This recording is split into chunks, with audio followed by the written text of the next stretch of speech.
Alors, génial. Écoute, je vais déjà te remercier pour avoir accepté mon petite invitation pour participer à ce live. Ça fait Donc, plaisir. merci à toi. Ouais. Donc, c'est bien. Donc, alors, pour tous ceux qui se posent des questions, cette vidéo sera disponible pendant 24 heures sur ma story. Ensuite, par la suite, donc, chez toi, on pourra la trouver où? Alors, je vais certainement la mettre sur la chaîne YouTube. Ouais.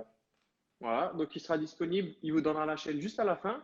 Et ensuite, dans 3 4 jours, je vais mettre tous les podcasts en podcast pardon, sur l'application 2 minutes de Max qu'on a vu hier.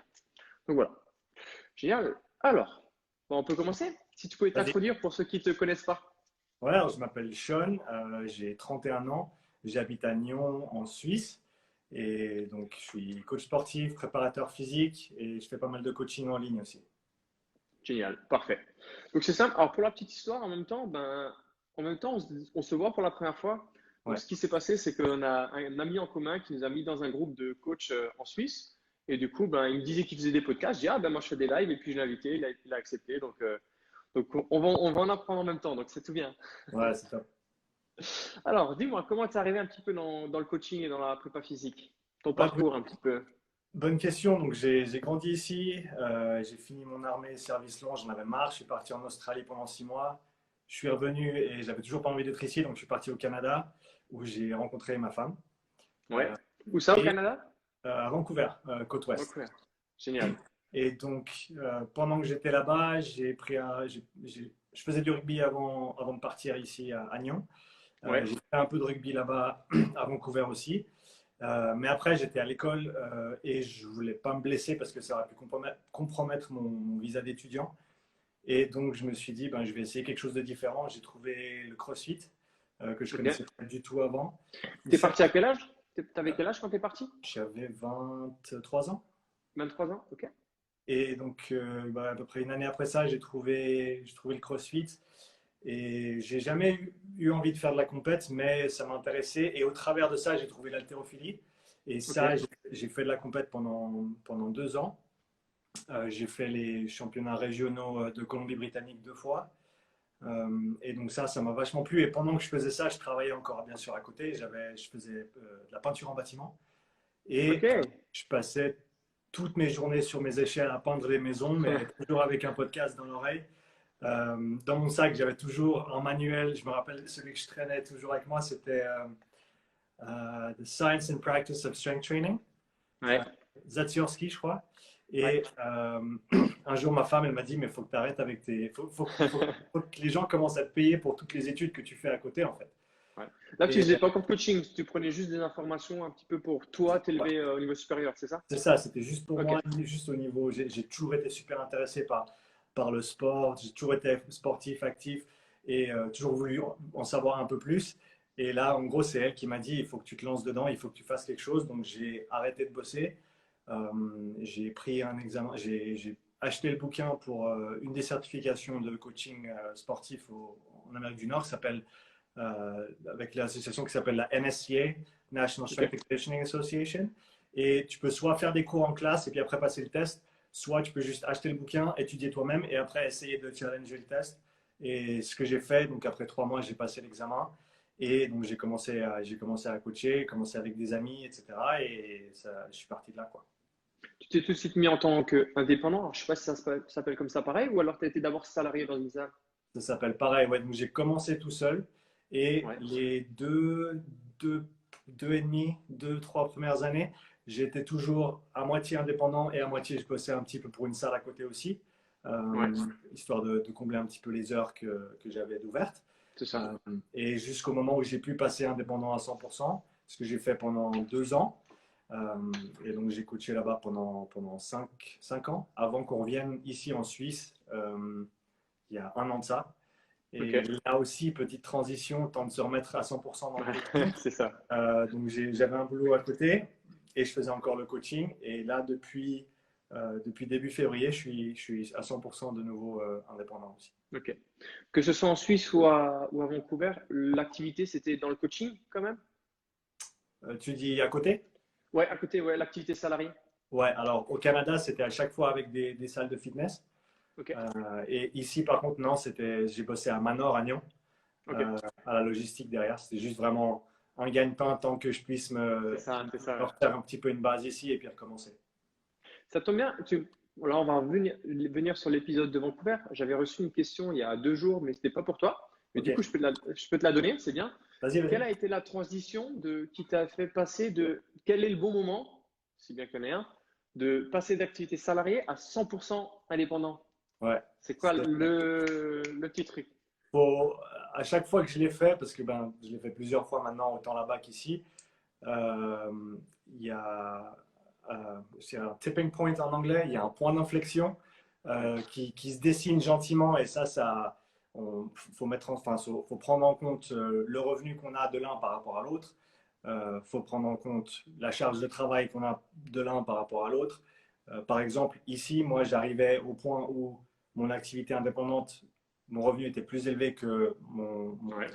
mon emploi, même si je faisais 32 heures par semaine chez Manor. Ouais.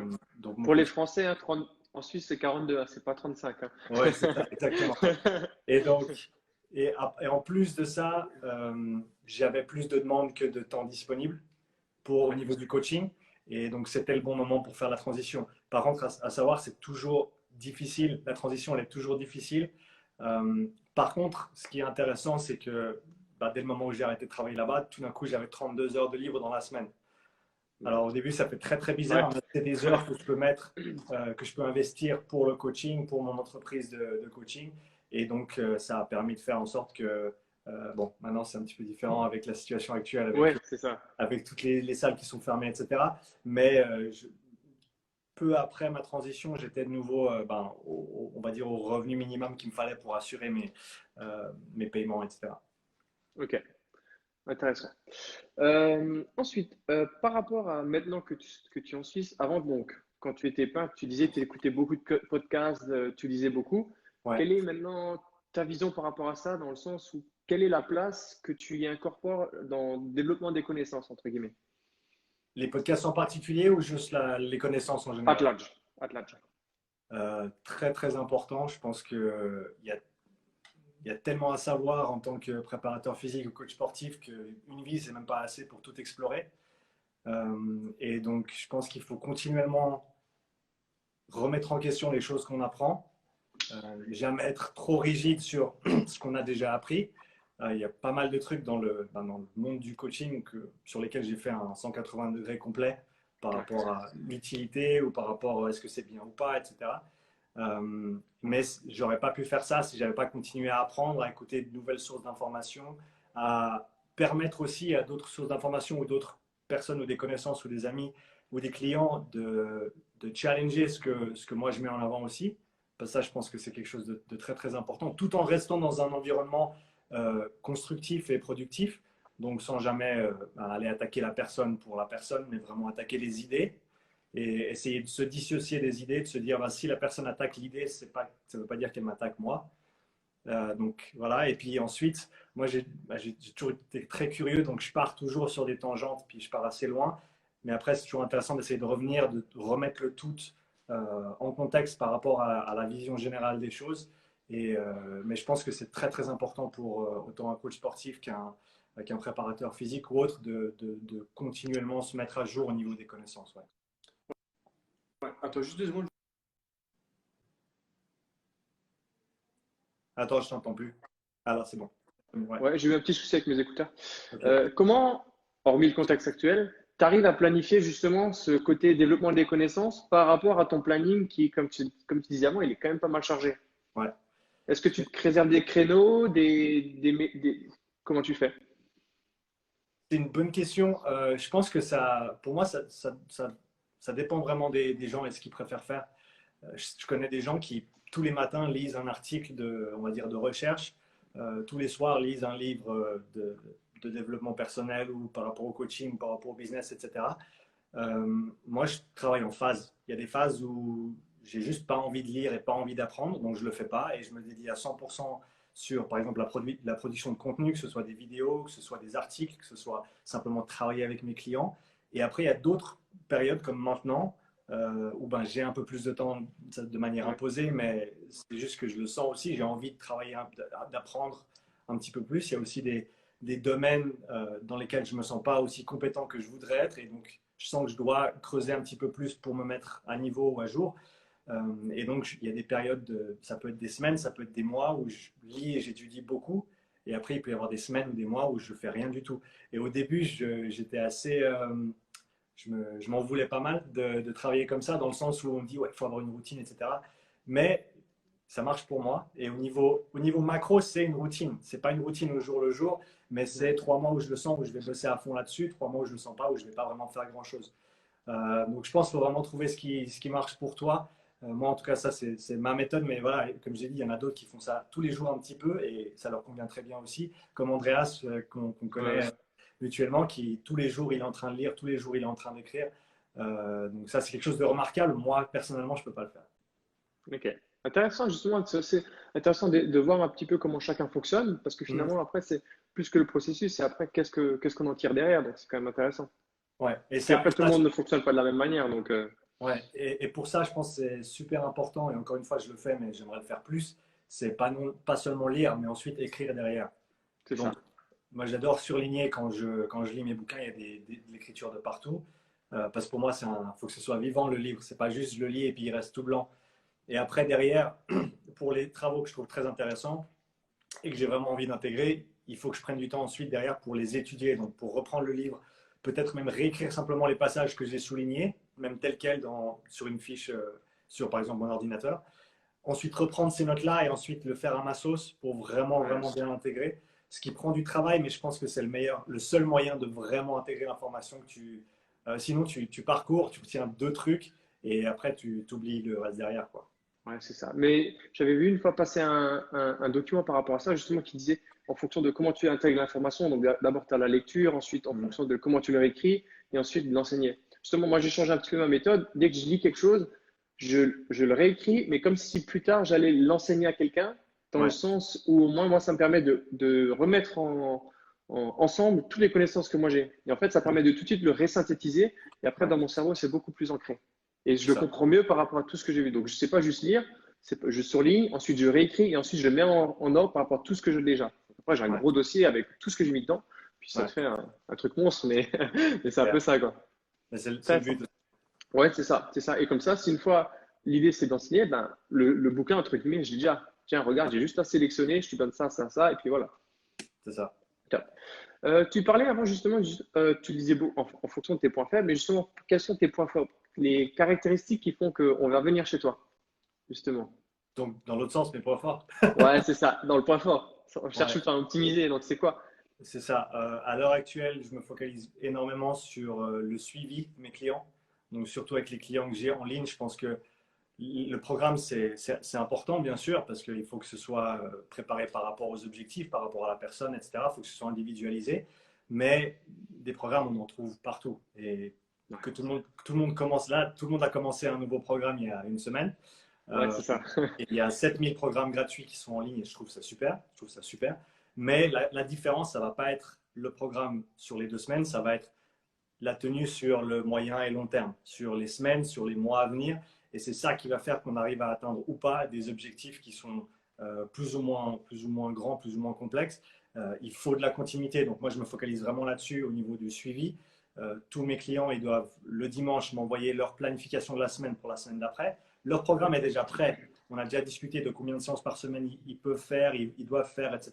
C'est juste à eux de me dire, OK, mardi à midi, j'ai du temps, mercredi soir, je peux faire telle séance. Et il y a un calendrier en fait avec lequel je fais le suivi dans leur fiche de suivi Excel. Et chaque semaine, ils doivent remplir le calendrier pour justement rester vraiment en place avec le programme. S'il y a une semaine où ils partent en voyage 4 jours, ben, il n'y aura peut-être que 2 entraînements cette semaine, mais au moins c'était planifié. Plutôt que de Ok. dire, ah ouais, non, mais j'en avais 5, j'en ai fait que 2, puis maintenant j'ai un petit peu raté ma semaine. Non, c'est pas ça.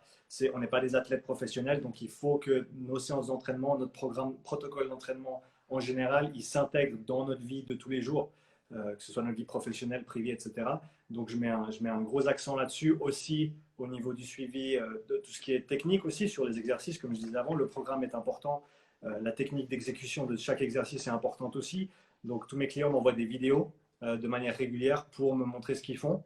Et comme ça me permet de leur donner un feedback aussi et d'avoir une conversation avec eux par rapport à tout ce qu'ils font et comment ils le font. Donc ça, c'est un des points focaux que j'ai maintenant. Et un autre point focal que j'ai, c'est la préparation physique au niveau du rugby. Ouais. J'ai eu la chance de travailler depuis l'été dernier avec le Rugby Club de Nyon, plus récemment aussi avec l'Académie nationale, donc tous les U16 jusqu'à U20. Au niveau de l'académie qu'on a ici à Nyon, il y a une deuxième académie à Zurich, ils se retrouvent une fois par semaine, Ok. et aussi avec les U18 suisses. Et donc je me suis beaucoup focalisé là-dessus, autant au niveau du coaching qu'au niveau de la recherche dans ces 9 derniers mois. Et donc je dirais que là, c'est un de mes points forts à l'heure actuelle. Ok. Tu parlais beaucoup de coaching online justement par rapport aux vidéos. Ce que j'aime bien en plus, la manière dont tu discutes avec eux, ça permet aussi aux personnes pas que de faire leur séance, c'est de développer un petit peu leur esprit critique pour qu'ils comprennent aussi. Mais concrètement, comment ça se passe un suivi online avec toi? Dans le sens où, parce que du coup, il n'y a pas d'évaluation ni rien. Comment ça se passe? C'est comme quelqu'un qui est venu ici, tu as fait une évaluation ou alors c'est direct tout online? Alors, c'est tout en ligne. Je fais une évaluation, mais je ne la fais pas en direct. Ouais, Ce que je fais, c'est on a une conversation d'abord pour commencer, pour établir leurs objectifs, voir leurs horaires, ce qu'ils ont de disponible, voir leurs compétences aussi, leur expérience en termes de ce qu'ils ont fait comme exercice, comme routine, etc. Aussi, quel matériel ils ont à disposition. Donc, à l'heure actuelle, il faut se restreindre à assez peu de matériel, en l'occurrence, parce que c'est ça. cloîtré à la maison et les fitness sont fermés. Mais par exemple, si certains clients me disent ben, j'ai accès à la salle de fitness tous les midis de la semaine et après je peux faire X, Y, Z à la maison chez moi le soir. Et donc moi je programme par rapport à ça. Après j'ai une petite liste standard d'exercices de base pour se faire une idée de leurs compétences au début. Et ça c'est des exercices qu'on va tester à intervalles réguliers simplement pour avoir un suivi. Et ces exercices c'est autant des exercices de base comme un squat, comme du gainage, etc. Autant certains vont être plus directement liés à leurs objectifs. Comme ça leur permet d'avoir encore une fois un suivi. Donc ça, c'est pour le début. Eux, ils doivent remplir la fiche en termes de leurs objectifs, leur disponibilité pour la semaine. Ils prennent leurs mesures corporelles, ils font des photos pour les progrès aussi, parce que ça nous permet encore une fois d'avoir le plus de points de données possible pour progresser. Parce que, comme tu le sais autant bien que moi, la balance, le poids sur la balance, ça ne veut pas dire grand-chose. Et ça peut fluctuer dans un sens comme dans l'autre et encore une fois pas nous donner beaucoup d'informations. Donc essayer d'avoir le plus de points de repère possible pour ensuite jauger les progrès au cours du temps. Et ensuite je leur programme donc leur programme individuel. En général je programme pour 4 semaines à la fois et Ok. ça c'est organisé encore une fois autour de tout ce dont on a parlé avant. Et s'ils m'ont dit par exemple j'ai 5 fois dans la semaine où je peux m'entraîner, ben moi je vais planifier par rapport à ça. Je leur envoie le programme, ils m'envoient dans le programme, chaque exercice est référencé avec une vidéo, un lien pour une vidéo de Ok. démonstration. Je crois que j'en suis à plus de 750 vidéos Ah, c'est pas d'exercices mal. Pas mal. que j'ai accumulées au fil des années. Je pense à peu près 4 ans que je filme des vidéos. Ok. Et donc, je continue à en rajouter. Là, j'ai une liste encore d'une trentaine que je dois faire parce qu'ils n'étaient pas avant dans ma liste et il me les faut, etc. Mais donc, chaque exercice est référencé. Je détaille les séries, les répétitions, etc. Eux, ils me posent des questions au début s'ils ont par rapport au programme en général. Et puis après, simplement, ils font le programme. Il y a certains mouvements où ils vont noter leur progrès aussi. Je ne leur demande pas de prendre des notes sur toutes les répétitions qu'ils font sur chaque exercice. Mais certains exercices clés, justement, par rapport à leurs objectifs, je vais leur demander de garder une traçabilité par rapport à ça. Et comme je t'ai dit avant, certains exercices, ils doivent m'envoyer par exemple, lundi, ils savent que le lundi de la semaine 1, ils doivent m'envoyer une vidéo de leur squat. Le mardi de la semaine 2, ils vont peut-être m'envoyer une vidéo de leur développé couché, etc. Ok, ouais, ouais. Et Ok. puis comme ça, eux, ils n'ont pas besoin de me demander qu'est-ce que je t'envoie, etc. Ils m'envoient ce que je leur ai mis en jaune. Ils m'envoient les exercices pour lesquels ils ne sont pas sûrs aussi. Ils peuvent simplement m'envoyer en plus de ce que moi je leur ai demandé.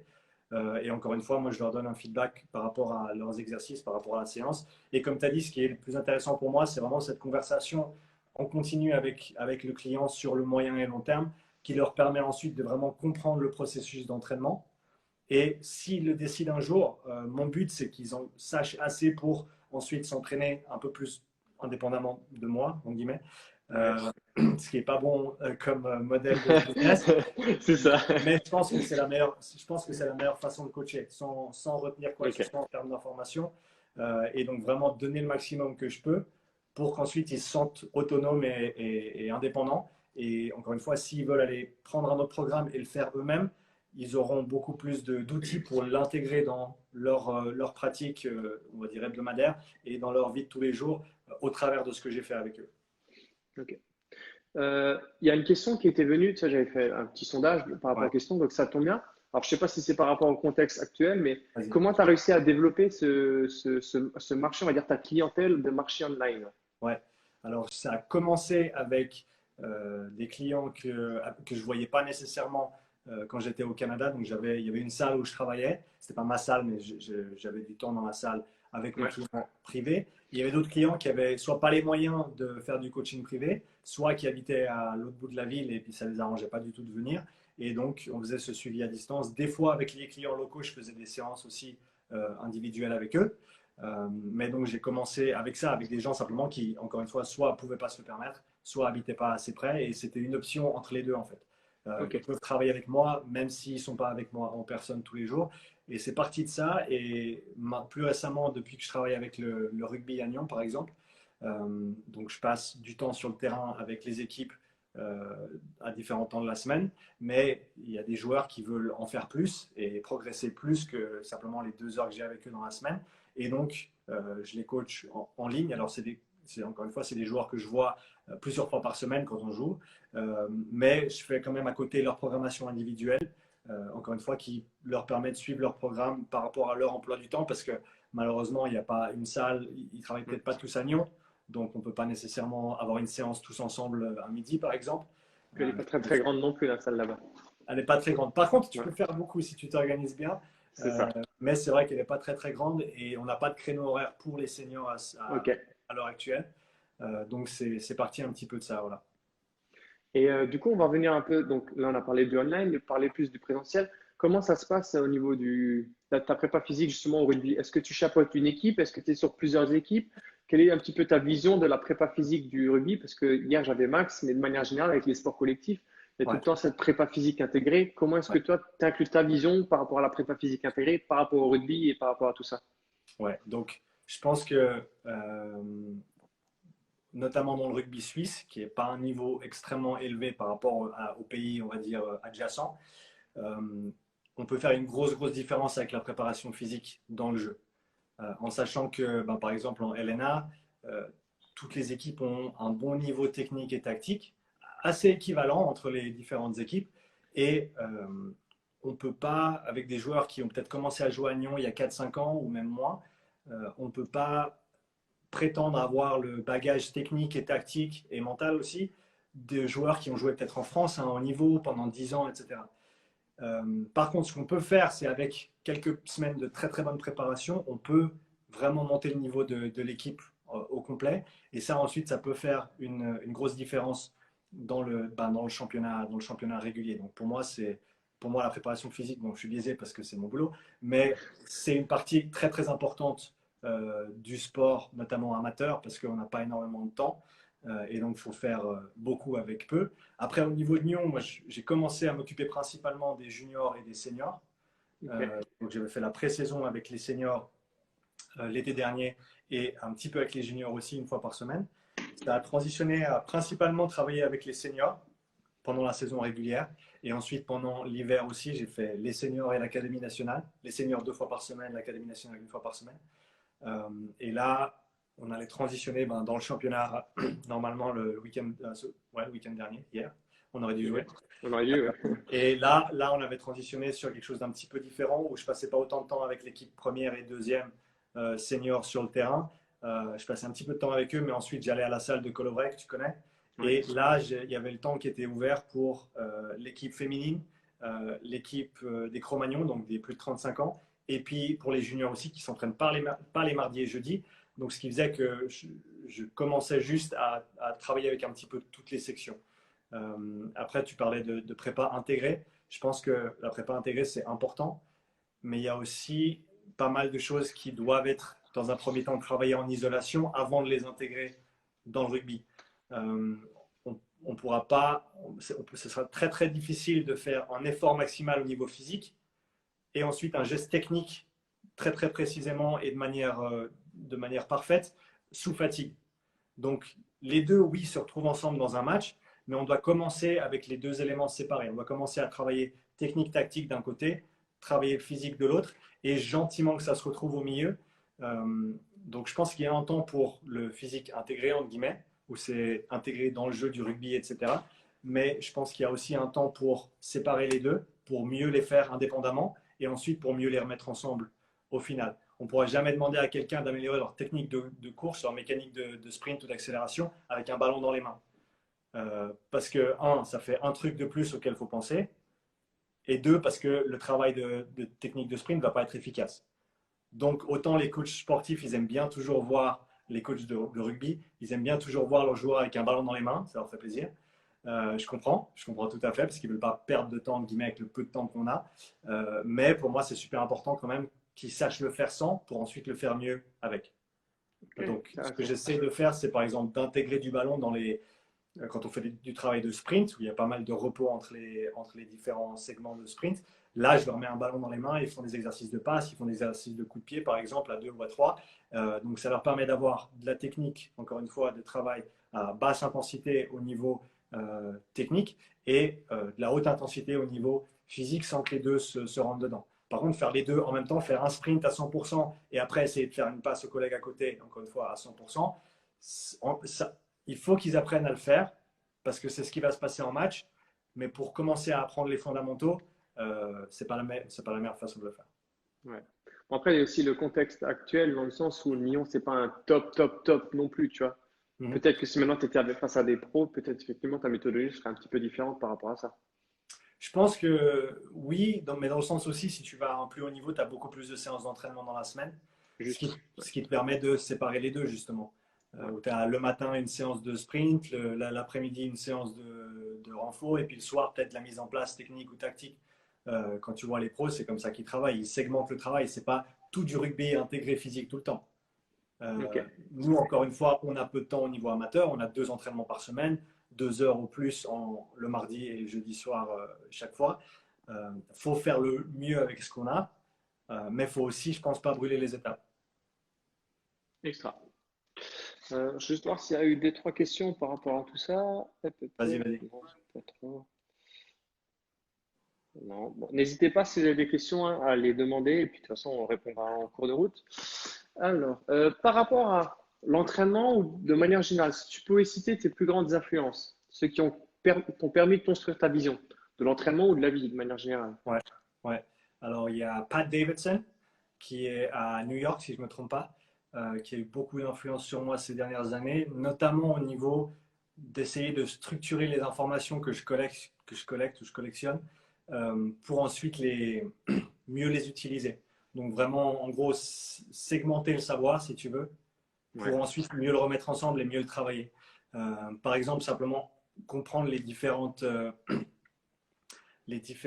qualités physiques, par exemple, quand on parle de préparation physique, en partant du plus rapide et en allant au plus lent. Dans le contexte rugby, par exemple, on a le sprint, après on a tout ce qui est saut, explosif, lancer de ballon, etc. Après, on a tout ce qui est puissance, donc ce qui est rapide mais lesté. Après, on a tout ce qui est de la force, donc c'est lent et lourd. Après, on a tout le ouais, travail accessoire, etc. Et au final, on a tout ce qui est endurance, cardio, etc. Et en plus de ça, par exemple, dans le rugby, on a l'élément de lutte, l'élément homme à homme, qui est quand même distinct de toutes ces autres qualités physiques. Et donc, simplement, le fait de segmenter ça, ça te permet ensuite de te dire, OK, sprint, comment je travaille ça? Explosivité, comment je travaille ça? Puissance, comment je travaille ça? Force, comment je travaille ça?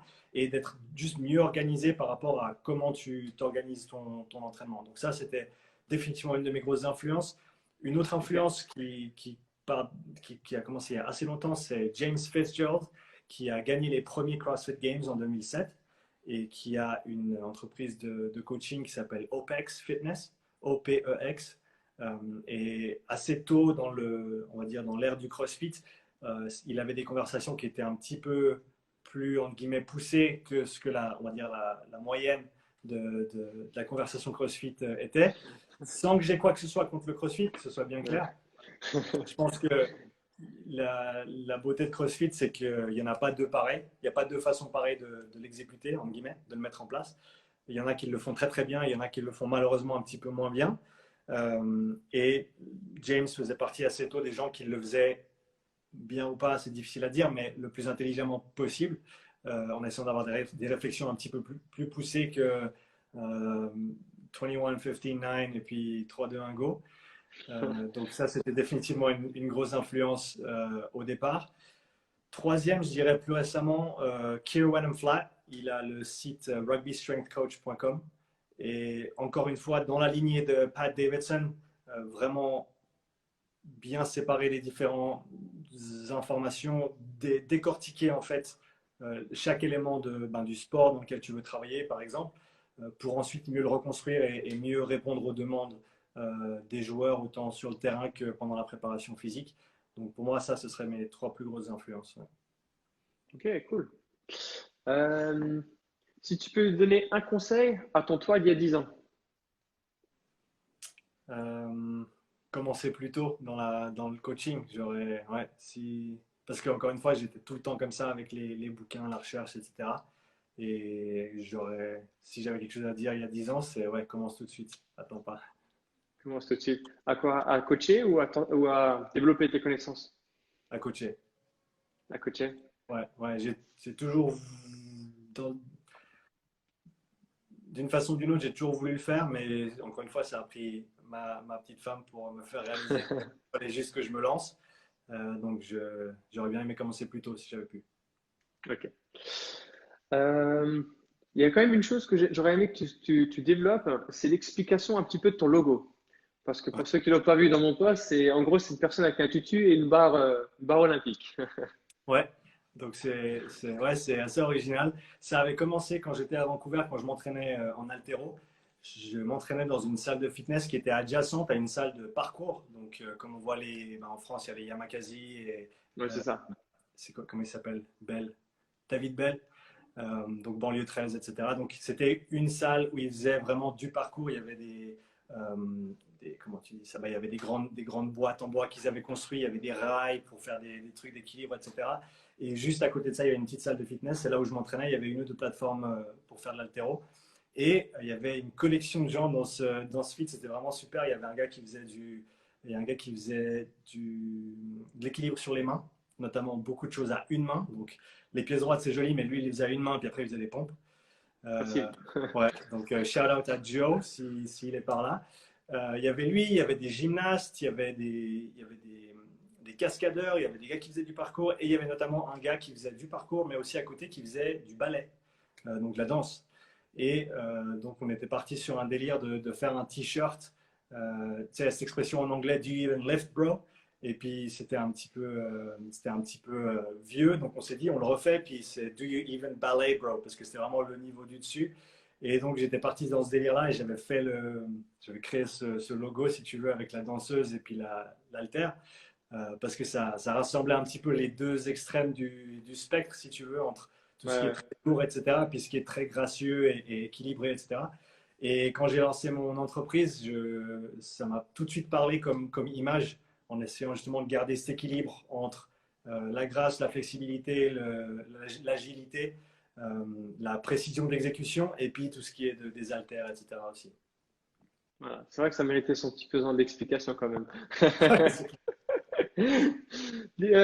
Tac, tac, tac. Qu'est-ce qu'on peut te souhaiter pour les 10 prochaines années? Juste que je puisse continuer à faire ce que j'aime tous les jours, donc coacher, aider les gens à devenir meilleurs. Génial. Pour ceux qui ne te connaissent pas, où est-ce qu'ils peuvent te suivre, notamment dans ta chaîne YouTube pour revoir cette vidéo? Ouais, donc si tu cherches Upside Strength, donc le nom de mon entreprise sur YouTube, tu trouveras ma chaîne. Je fais pas mal de podcasts là-bas, pas mal de vidéos informatives aussi. Comme j'ai dit, j'ai plus de 750 vidéos de démonstration d'exercices disponibles aussi. Et puis sinon, sur Instagram, ben, vous m'avez ici, @Upside Strength. Et trouvez partout aussi sur Facebook, Twitter, etc. Génial. Bah écoute, je te remercie. Si vous voulez rajouter encore quelque chose? Merci à toi, Seb. C'était super de Non. voir pour ton live. Et puis, je me réjouis peut-être de t'avoir sur mon podcast, un de ces Ah, quatre.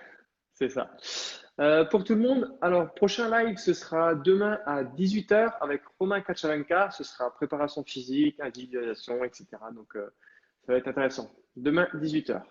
Merci beaucoup à tout le monde et très bonne fin de journée. Merci, Seb. Allez, ciao, ciao. Ciao.